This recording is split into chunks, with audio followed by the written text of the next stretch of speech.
Afternoon সবাইকে। দেখতেই পাচ্ছেন বাইরে বৃষ্টি হচ্ছে। তো এটা আমার রান্নাঘর। তো পাহাড় থেকে পাহাড় থেকে বলতে গেলে কি পাহাড় তো পিছনে আছেই, প্রচণ্ড জল হয়ে গেছে, পুরো আমি ভিজে গিয়েছি। হ্যাঁ, আমার চুল সব ভিজে গিয়েছে, একদম মাথার চুপচুপা পুরো ভিজে গিয়েছে একদম। তো দেখতেই পাচ্ছেন প্রচণ্ড আমার বৃষ্টি হচ্ছে। এই যে একদম পাহাড়ও দেখতে পাচ্ছেন আমার রান্নাঘর থেকে নিশ্চয়ই। অসম্ভব বৃষ্টি পড়ে যাচ্ছে, অসম্ভব বলার মতো নেই। তো আমি প্রচুরভাবে ভিজে গিয়েছি। তো অসম্ভব বৃষ্টি হচ্ছে, বলার মতো নেই। বাইরে ওইদিকে সামনের দিকে প্রচুর জল হয়ে গেছে। তো ওইদিকে একটা নালা আছে, ওই নালা দিয়ে দেখুন কীভাবে জল যাচ্ছে, দেখুন প্রচণ্ডভাবে জল যাচ্ছে।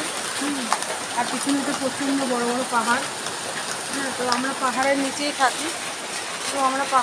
থাকি। তো আমি অল্প আগে মার পুজো দিয়ে আসলাম। তো এখন আমি রান্না করবো, ভাত খাবো। কারণ এটা শ্রাবণ মাস।